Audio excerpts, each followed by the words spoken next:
Alright, so the Kawasaki Z900RS, this is the standard trim version as well, and let me tell you, I've had it for a couple of weeks to review here on the channel, and thanks to our partners Bolt Motorcycles, and I've got to tell you that I have been absolutely amazed with the level of quality here from Kawasaki. And not only that, performance-wise, this bike is absolutely amazing. I mean, the inline four that we know so well, and that has won so many awards in the last couple of years when this bike first launched a few years ago, so we know it very well, and it was indeed very exciting to ride. And I think all the way to 10,000 RPM, this bike is a beast in terms of modern classic retro looking bikes on the market right now. I mean, yeah, the main competitors like the Triumph Bonneville Speed Twin, and then you've got the BMW R9T, but they are different machines, aren't they? This is very much a unique modern classic retro bike that MCN has awarded many times, and rightly so. So in this video, I'll go through my whole experience over the past 2 weeks that I've had it, what I liked, what I didn't like. But before I get started, make sure you subscribe to the channel and hit the bell icon so you don't miss out on the next videos. There's also a link down in the description below if you want to watch my first impressions review of this bike when I picked it up from Bolton. Well, why don't we get started by talking about its performance. So the Z900RS is powered by the same engine as the naked Z900, but it feels completely different to ride. For starters, there's a punchier low to mid-range power compared to the naked bike, making it so much fun to ride at low speeds. Obviously, the top end has been chopped a bit, so this engine makes just about 109 brake horsepower at 8,500 RPM and 98.5 Nm of torque at 6,500. 14 horsepower less than the Z900. So initially I was actually worried I was going to miss the top end, but you know what? This engine is so much more than its top end output. First gear is shortened, and there's so much grunt in the mid-range, you're not going to miss out on any power. In fact, there's no lack of speed, and the exciting nature of the inline 4 remains the same in this retro sport bike. The exhaust note is gruntier, and the growl it makes with a fistful of throttle can't help but make you feel good. So you can go all the way up to 140 miles an hour if you wish to do so, obviously on the track.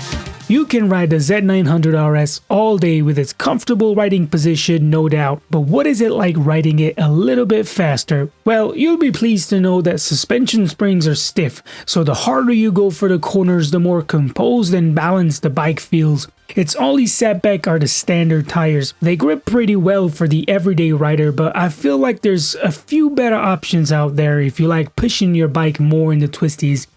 Now, at the front, there's a 41mm upside down fork with compression and rebound damping and spring preload adjustability. At the back, there is a horizontal backlink gas charge shock with the exact same adjustability. This is one I'd probably fiddle around with if you wish to take those corners a little bit more aggressively.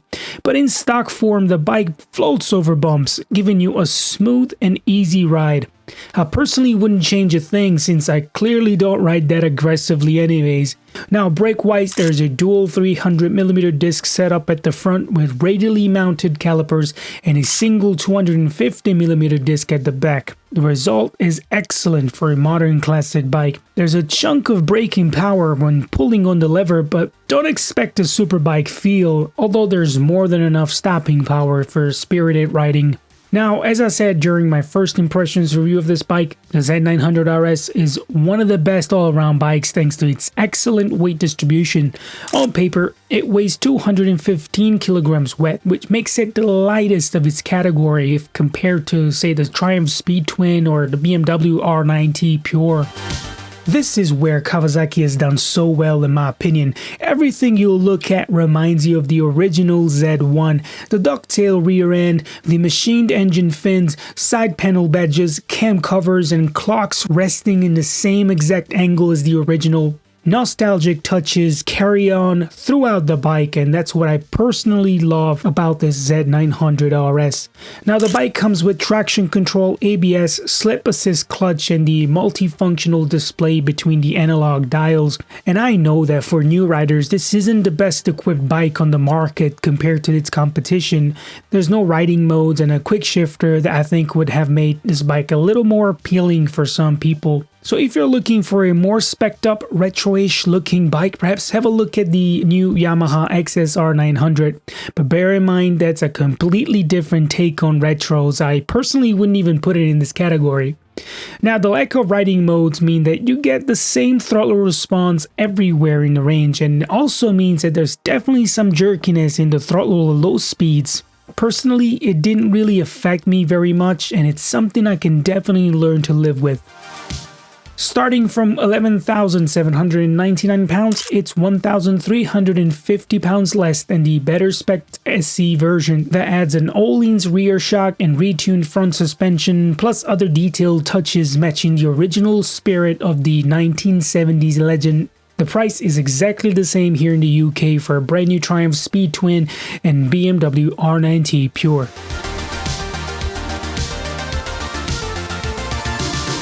And that's pretty much a wrap on the Kawasaki Z900RS, and it's time for me to actually give it back to Bolt Motorcycles today, and I'm really gonna miss this bike. It's been a phenomenal bike, and it's exciting, it's thrilling to ride, and it's beautiful to look at. What else would you want in a motorcycle?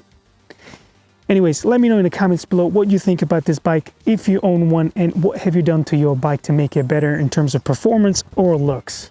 Now, don't forget to like and subscribe, and I'll catch you in the next one.